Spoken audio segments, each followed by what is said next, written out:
Alright guys, I'm back with this game. Sorry if it takes a while sometimes for me to get more parts of this up. It's just that every now and then I'll start recording it and I play it for 2 hours so that I have a bunch of episodes for you guys, and then it just doesn't record for some reason. But yeah, okay. I'm just really into this series and I want to get it over with because of the recording thing, but I enjoy it. So let's do this. Chirping birds. I forget you have to click space, not enter. Okay. Normally this would be a good time to reflect upon the beauty of nature, but it is 6 a.m. Covering my head with the pillow, I slam my face into the mattress, hoping that the impact will send me instantly back to sleep. Yes, because that happens. Futile. I toss and turn, but sleep simply won't return to me. Alright, nature, you've won. See? I'm getting up now. The lack of sleep weighs my mind down, and there's only one remedy for this: a nice, hearty breakfast. It would be nice to be the first person here, to be the first to dig into a piping hot pile of food, to sit wherever I desire. It would have been nice. But even my exceptionally early start has put me behind the most diligent students. I guess there are quite a few people that have early starts here, for one reason or another. A group of students in sports clothes huddle around one table, eagerly discussing game plans, in between inhaling great gulps of food. Scattered around the hall are a number of bleary-eyed students, probably suffering from the same ailment as myself: noisy birds. And of course, there are the people that actually enjoy getting up this early, the ones with their bags stuffed with textbooks and completed homework. It's hard not to despise people like that, even more so when you're tired yourself. Picking out a familiar face from the thin crowd, I head towards the nearest table. Lily sits alone, delicately feeling her way around a small plate of eggs with her fork. It's almost a shame to interrupt her in her clockwork movements. I wonder, is this how a blind person zones out? Simply moving in predetermined patterns learned over the years, just like how a sighted person would eat while reading a newspaper. Good morning, Lily. I didn't expect you to be here this early. Oh, Hisao, you startled me. I didn't know you took breakfast this early. I don't. This is an exception to the rule. I'd greatly prefer to be late to school than early to breakfast. Lily gives a small sigh at my admitted tardiness as I begin eating my food. It doesn't take long for her to lapse back into her previous mindless nibbling. Each short motion lacks energy. I suppose this is similar to letting your eyes wander while performing any ordinary chore. But after a few repetitions of the find food, eat food cycle, Lily puts down her fork and dabs her lips with a napkin. Hisao, do you mind if I ask you a question? Oh gosh! I'm so nervous about what she wants to ask. I don't know. Okay. Dang. All I want is a little food and about 4 hours of sleep. And somebody says... Oh, okay. And nobody says, can I ask you a question for a simple question? Exactly. Sure. Do you think of Hanako as a friend? Oh gosh. Did Hanako tell you she likes me or something? I'm so nervous about this game, but it's like at the same time, I feel like if somebody likes me, I would rather them just say it.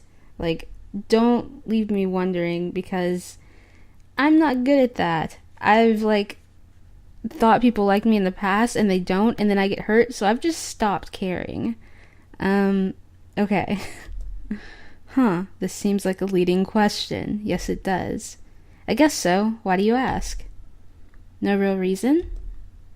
I do have another question, though. Why is it that you think of her as a friend? This is well above my level. What is she expecting from me? I'm not really sure. I guess it's because she's a little different in the way she deals with people. Since I've known her, she hasn't really connected with anyone. She doesn't seem interested in other people, and I think people are a little scared off by her appearance.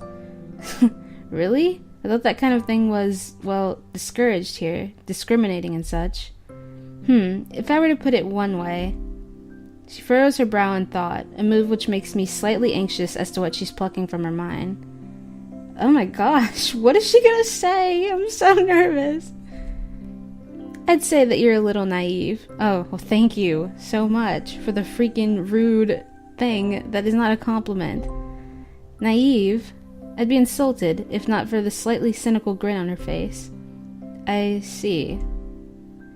While Yamaku has a stronger sense of community compared to other schools, it's far from being free of conflict. Rules cannot remove human nature, after all, only suppress it. That's something I've noticed, actually.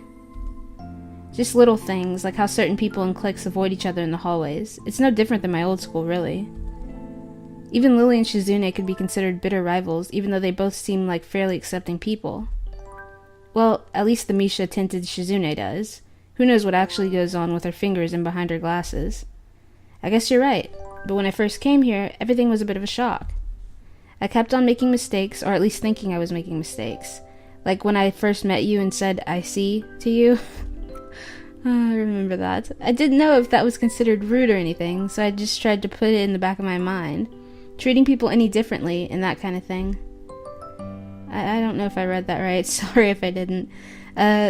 So I didn't. I told myself that Hanako and you and everyone else were just normal, and I tried to ignore the obvious. I talked to Hanako as if she were any other person, and so we became friends. At least, that's how I think it happened. But you know, I feel guilty just from saying something like that aloud, as if it took the extra effort to think of Hanako or you or anyone I hear as normal people. I don't think that's right. Hisao, I think you are naive, but I also think that you're a good person. It's perhaps one of your better traits. I suppose I can take that as a compliment. Tell me, are you free tonight?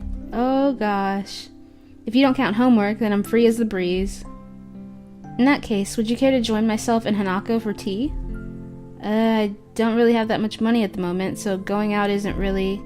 Oh, I didn't mean going out, just here this evening. You can access the classrooms in the evening here? No, that's not what I meant. Hanako and I are often use my room for tea parties together. Please feel free to drop by after dusk. Was I just friend-zoned? I'm going to a tea party. Okay. Sure. I see no problem with that. What's your room number? 225. Room 25 on the second floor. Okay, sure. Well then, I'd best be off. I have class representative duties to attend to, after all. Until this evening, Hisao. Yeah, catch you later. Hang on, was I just invited to a girl's room after hours? Is that even allowed? There is a curfew here, but I've never heard any rules about visitors in the dorm rooms. Even still, this is enough to get my sleep-deprived brain jump-started. Add that to a lukewarm breakfast, and you have one heck of a pick-me-up. I grudgingly go to class, still a little excited at the prospect of breaking the rules. I feel like a little kid planning to sneak out of his window at night. Well, maybe that's going a little too far, but when you compare an invitation to a party to 6 or so hours of lectures, I know which one wins. Misha and Shizune do little to relieve my boredom either. For once, they seem determined to actually complete Muto's assignments. Nevertheless, the day eventually winds to a close. I hurry back to my room to wash up and comb my hair, and somehow I made it to my room and the bell was still ringing.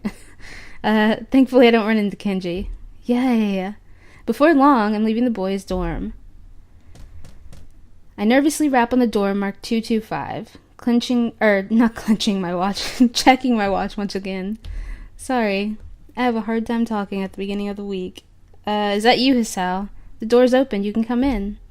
Lily's voice lilts the door and soothes my nerves. Okay. This is the first time I've been invited to a girl's room after dark. Even though I know there's no ulterior motive behind this invitation, it doesn't stop my mind running wild with possibilities. 1 guy, 2 girls, in a dorm room with a tea set. Alright, take that any way you want to take it. When I put it like that, it sounds a little dodgy. Giving a small sigh to steady myself, I gingerly put my hand on the handle and open the door, craning my head to see inside. Oh, I love the artwork. Look at it. So pretty. Okay, the door opens completely and I catch my first glimpse of Lily's room. Her furniture looks almost antique, but the bare walls and flat surfaces are barely decorated at all. In the center of the room sits a low table, where I see a small tea set at rest. It seems that everything in this room has its place, possibly excepting the several piles of books stacked up against the wall. My sense of vision isn't the only one to be stimulated. The faint smell of something can be picked up on the air. Nail polish, perfume, makeup, it's hard to describe in any other way than girly. My eyes finish their quick sweep of the room before returning their position onto the girls. Lily sits next to the small table wearing very dark blue pajamas. Dark blue pajamas with shorts that show off plenty of her alluring pale legs. Stop! This is the Hanako route. You can't say that. Opposite her, Hanako sits adorned in a conservative light pink gown. Her hands are firmly fixed between her legs, her shoulders forward, her head down, as if trying to hide herself in it. It would be easy for her to do. It looks about 2 sizes too big for her. Waves of flannel flow from her frame, making her look like a child playing dress-up in her parents' clothes. She looks up to confirm my identity, and the beginnings of a thin smile creep across her face, before vanishing so fast that I can't be sure they were ever there. There's no point in you standing in the doorway, Hisao. I take a step into the room, closing the door behind me. My, I'm afraid this really is a small room for the 3 of us. Would you like to take a seat? I slowly walk to the table and sit down, trying my hardest not to disturb anything along the way. I also can't help but steal a quick glance into Lily's top as I sit. Oh my gosh! Oh my gosh, we're a creep. Oh my gosh. Okay, to be robbed of sight would be a most terrible fate. Aww. I wonder if Hanako saw that. She looks a little upset right now. Well now, how about some tea? Hanako, could you please pour? Sure, Hisao, would you like? I would love some tea. Do you need a hand? No, I'm fine. Thank you. Lily finds it difficult to resist a smile at her companion's nervousness, something I can't really blame her for. Been a tiring day? Yeah. I relax at my place opposite of the cabinet. To my left is the blue-clad Lily, and to my right sits the pink Hanako. The tea set on the table looks cute as well as practical, painted red with a floral motif. Tea sets are expensive. I wanted to buy one just because I think they're cute, and I drink a lot of tea, and they're freaking expensive if you want them to look nice like that. It was horrible. I was like, I'm not buying it. I'll just deal with like the coffee cups that you can buy at a grocery store that are like styrofoam. Okay, it looks odd when contrasted with Lily's plain but generally sophisticated looking furniture, which leads me to think that Hanako might have picked it out. There's a slight ting when Hanako accidentally clips the teapot on a cup as she is pouring. She breathes in sharply. She must be really nervous, and it's not the kind of thing anyone would worry about. Aww, Hanako quivers at her mistake. Don't! It's okay, Hanako. There's no need to be nervous. Hanako seems to find some confidence in Lily's reassuring, soft-spoken words, and deftly pours the next 2 cups. Here you are, Hisao, Lily. Hanako carefully places a cup and saucer in front of Lily and myself. I could get used to service like this. Thank you, Hanako. Yeah, thanks. You're welcome. Lily searches for her cup, and upon finding it, sips delicately. I do the same. This tea tastes somewhat better than the tea we usually have at school. This is nice. It's so different from any tea I've had before. Looks like you picked the right one, Hanako. You've done well, even if it was a bold move. Hanako's smile returns redoubled. Even with her blighted face, her shy smile couldn't be called anything but cute. Yeah, I'm glad you like it. Hanako, finally beginning to relax, sips from her cup. I think back to my chat with Misha the other day. Is Hanako's behavior something to be concerned about, or is she just shy? And then there was Lily earlier this morning. The concern from both of them seemed to be genuine, and they know the situation better than I. But really, how could I possibly help? I'm no plastic surgeon, so I can't really help her appearance. It's not even that bad! Nor am I a psychologist that can make her more sociable. So what the heck do Lily and Misha want me to do? It's frustrating. Hanako and I are quickly becoming friends on our own accord, and because of that, it's like everyone wants me to solve all her problems. And I have no idea how to do that. No one can cure my heart, nor Lily's eyes, nor anyone who is here in this school. However, I see no harm in becoming better friends with Hanako. Now that she's warming up to me, I kind of enjoy hanging out with her. So, Hisao, are you enjoying yourself? Lily's words break me out of my reverie, and I take a second to reconsider where I am. I'm in a room with 2 girls in their bedclothes. This is something to be enjoyed. Yeah, it's relaxing. Almost like I'm not in the school anymore. Do you do this often? Quite often, but not as often as we take tea in the school building. Considering they do that nearly every day, that's not a big surprise. As I move to take another sip from my teacup, I find it sadly empty. That was delicious. Thank you, Hanako. Lily. You're welcome. Yes, you're most welcome, Hisao. It's nice to have a third person here. Well, anytime you need someone to fill that position, I'm always available. Always.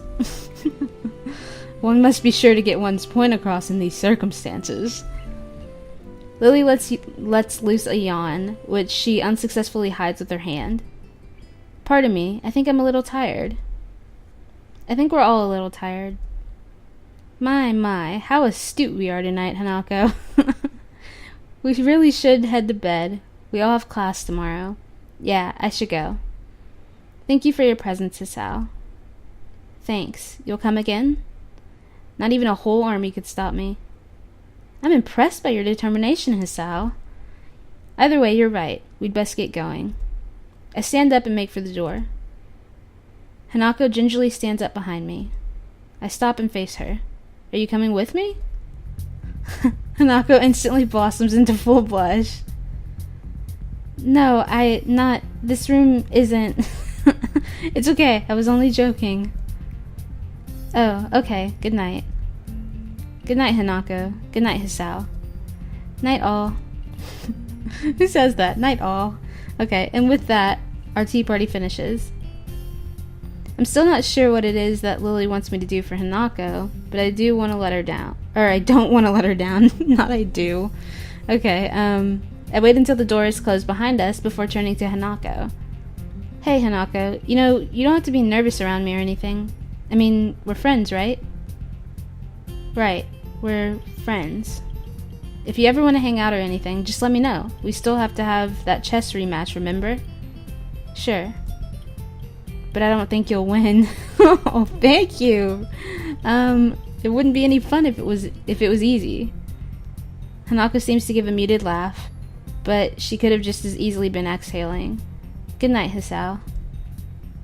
With that, Hanako quickly retreats into her room, located next to Lily's. I start to walk back to my dorm, but the simple act of walking seems to drain me of my energy. Oh my god, oh, okay, we made it. I was like, we better not, pass out. Okay. I barely make it to my room before I am hit by a wave of exhaustion. I kick my shoes off, fall into bed, and fall asleep by the time my head hits the pillow.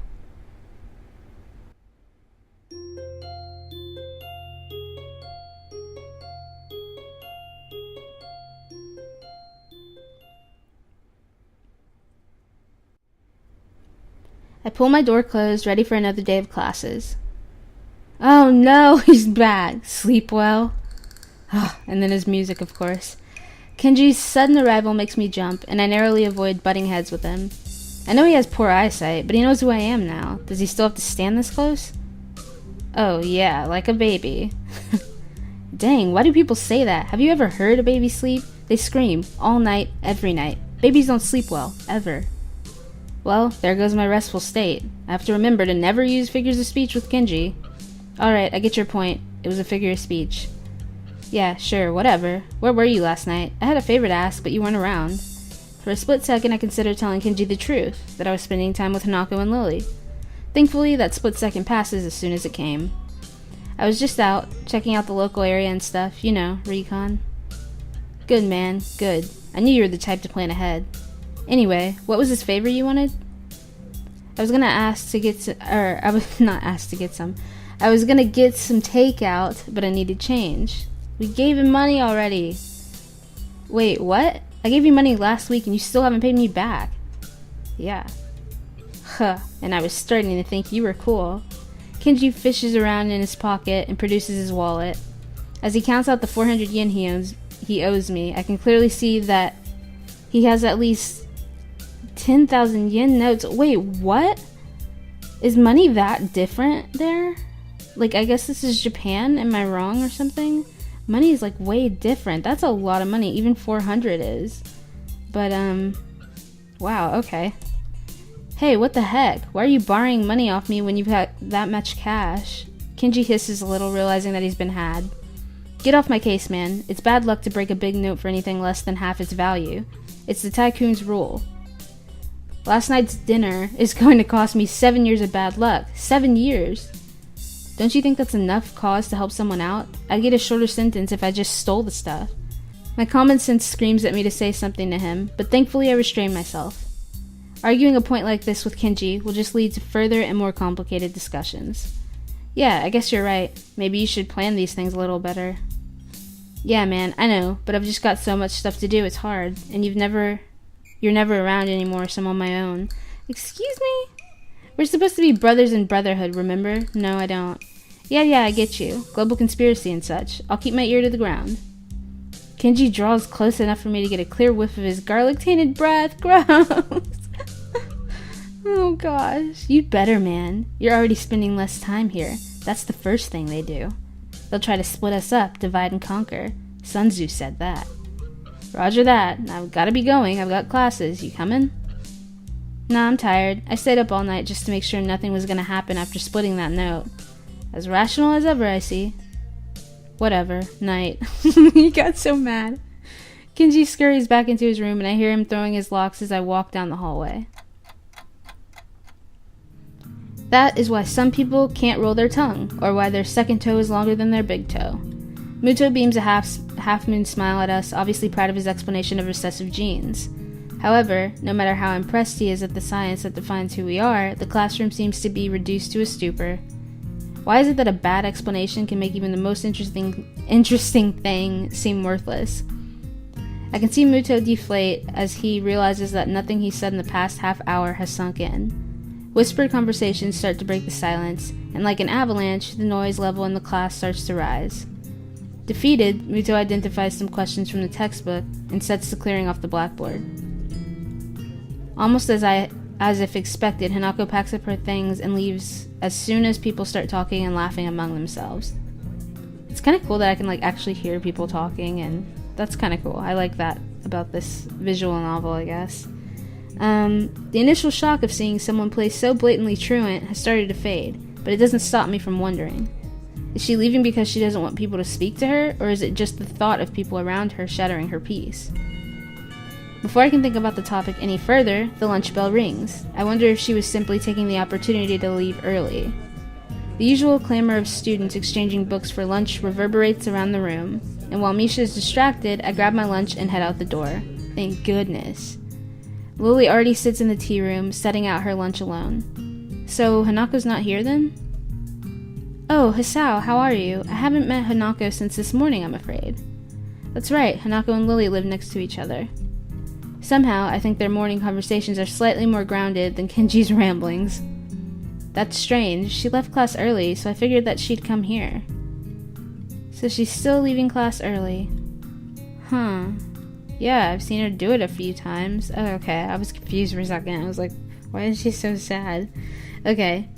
Lily drops her head a little, and her tone of voice is notably depressed. It's very reminiscent of someone who's used to hearing bad news. I was so sure that she'd stop doing that once you two became friends. Everyone has their own pace, I suppose. Well, I was wondering about that just today. Why exactly does she leave? I'm not entirely sure myself. I personally think it's because she doesn't want to be put in a situation where she has to answer someone. I have a flashback of my first meeting with her, when I thought she looked like a cornered animal. Maybe I wasn't far from the truth. But she seems fine with talking to you, and with me, a bit. It's a little more complex than that. I imagine that the first thing most people ask her about is her scars and what happened. She rarely talks about it with me, but I can tell that she doesn't like to remember whatever happened back then. Leaving class and running away from discussions is her preemptive strike, if you will. So then, how does that explain her talking to me?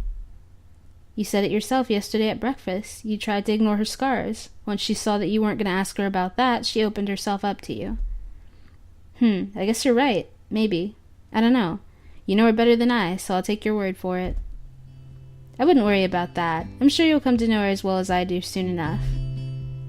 I welcome the prospect of her having a new friend, and the two of you have such similar interests. Okay, I was like, what?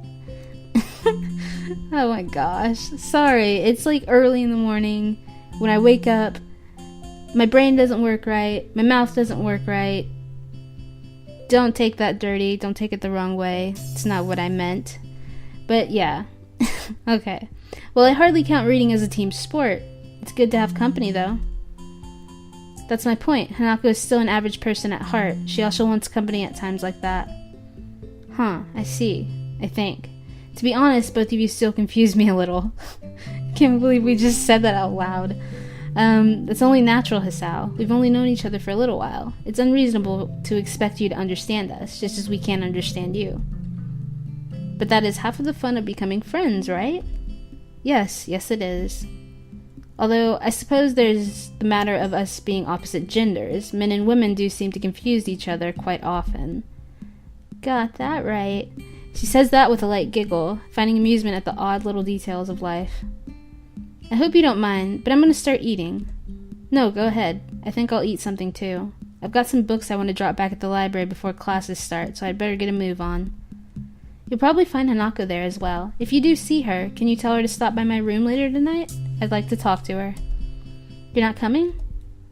Unfortunately, I have a class representatives meeting later, so I'll be gone as soon as I've finished my lunch. Okay then, if I don't see her in the library, then I'll tell her in class. I'm sure she'll be back after lunch. We fall silent as we start to eat, and I take a second to reflect on our conversation. I've always thought that Hanako's shyness was simply due to her being self-conscious of her scars. But that's a pretty superficial way of looking at her. Just when I thought I was able to see through the fog of Lily and Hanako, I realized that I'm more lost than when I started. Lily quickly finishes her lunch, acutely aware of her meeting. I don't blame her. Shizune is most likely going to be there, and I doubt she wants to give her the satisfaction of another argument. I must be off. Same time tomorrow? Same time, same channel. I'd better head off too. I don't want to risk being late. Lily smiles gently, picks up her cane, and walks out into the hall. I turn my back on Lily as we head in opposite directions. For some reason, I find myself hoping she doesn't get into another fight with Shizune. As much as I like Lily, Shizune and Misha have been pretty instrumental in helping me adjust, even if half our conversations are thinly veiled recruitment attempts. Then again, I barely know either of them. Maybe they were previously leaders of some kind of secret society, but their love for each other drove them apart. Man, I need to stop reading cheap fiction. Okay. It's rotting my brain. Either that, or I've got to move away from Kenji and his bad influence. I think it's the Kenji thing. It's sad that I can't tell the two apart anymore. Yep, very.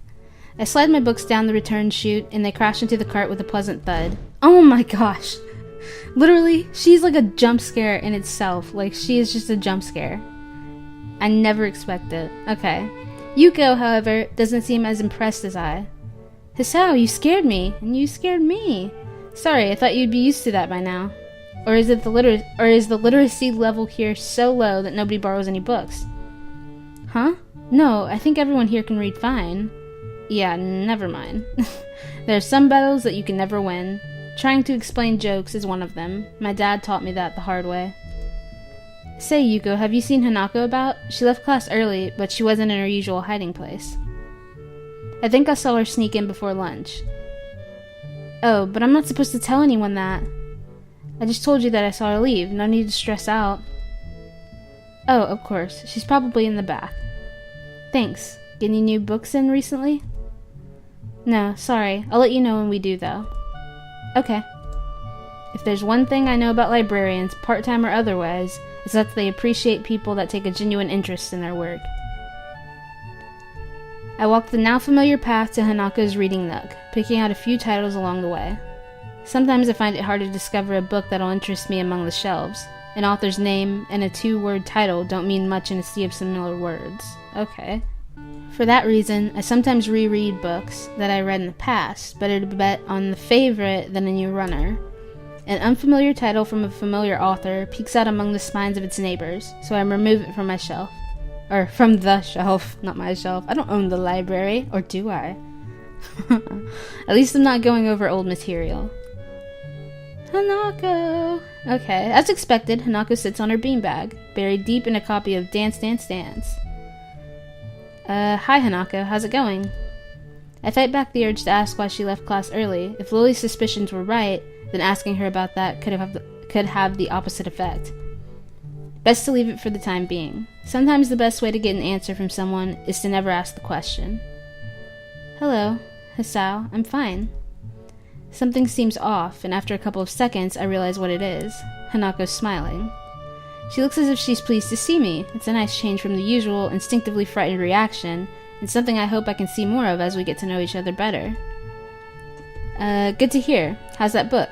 I've heard it's a trip. What a thing to say about a book, like, wow. Okay, it's good, I think. I've only just started it, so I don't really know. Fair enough. Let me know how it goes. I may borrow it once you're done. Sure. There's a good 15 minutes left in lunch, not enough to really get into a book, but too much to stand around doing nothing. And Hanako's already returned to her reading, so I doubt I'll get much conversation from her. Oh well, I'd better make myself comfortable. I slouch into a beanbag and crack open my book. The familiar style of the author leaps out at me from the very first line. As the sentences turn into paragraphs, I start to relax a little. But no matter how I try, I can't seem to get myself into the atmosphere of the book. Is she staring at us, or is that just like how they decided to leave it? This is partly due to the lack of time, but the more distracting factor is Hanako. Okay, I was right. Every 10 or so seconds, she peers over the top of her book. But when our eyes meet, she quickly ducks behind the covers. I guess she did want to talk about something after all. What? Okay, what's up? You look like a prairie dog on lookout. No, it's nothing. I've told you before, nothing means something when you say it like that. Hanako squirms a little in her beanbag, hoping that by changing her position, she'll find the words she's looking for. Oh my god, no! I was in an accident. Please don't do this. Accident? Just now? Are you alright? Hanako shakes her head, her hair flowing around her shoulders in wisps of amethyst, on a background of pale and dark flesh. No, when I was younger. No! Oh my gosh. And they're playing this music. This better not make me cry. This better not be like something crazy. Oh my gosh. Realization crashes into me like a semi. When I was... It's alright, Hanako. You don't have to tell me anything if you don't want to. Again, she shakes her head. No, I have to tell you. Oh gosh. No! And the music! When I was young, I was in a fire. My house burned down and I nearly didn't make it. After that, I was alone. This is so sad. Hanako's eyes glisten in the dim light of the library, and I reach out to grasp her hand. It's okay, Hanako. You don't have to keep going. But I have to. Why? What brought this on? Last night, Lily told me about your heart, and I didn't think it was fair. Fair? That I knew about you, but you didn't know about me. I squeeze Hanako's hand a little. Don't be silly, but yes, I have a heart condition. I lean a little closer to Hanako. What I didn't tell Lily is that my first heart attack happened when a girl confessed to me. I smile a little to break the tension. Really? Really. I haven't heard from her in a while, though, so I guess it's all over. I know it's all over. There's no other way to interpret what happened the last time I saw her. In some ways, not having heard from her again has helped me move on from that period of my life. So now we both know a little more about each other, but you don't have to talk about things if you don't want to. In fact, I feel a little bad even thinking about the whole incident. I can almost smell the hospital's disinfectant burning the back of my sinuses again. Oh gosh. I imagine Hanako's going through the same thing now. When I was in the hospital, I went to the burn ward once, and only once. I was bored, so I went for a walk through all of the wards. I went through oncology and thought I could take it, but when I got to the burn ward, I turned around and went back to my bed. To think that Hanako would have spent months in a place like that, smelling nothing but corrupted skin, strong disinfectant, and sterilized air. The really bad cases were kept in an isolated pods, plural, Tori, plural. Gosh, I cannot talk. That no foreign objects could enter. That would have meant no reading. I would have gone insane if I didn't have my books in the hospital. And she said she was alone. Did her parents die? I'll have to ask Lily about it. I can imagine myself saying something dumb unintentionally. Thank you, Hisao. Oh my god. I haven't told many people about this. To be honest, I haven't told many people about my circumstances either. Then I won't tell anyone either. Deal. I change my grip on Hanako's hand into a handshake as the warning bells chime through the window. Well then, we'd better head back to class then, eh? Canadian! Sure. Ugh.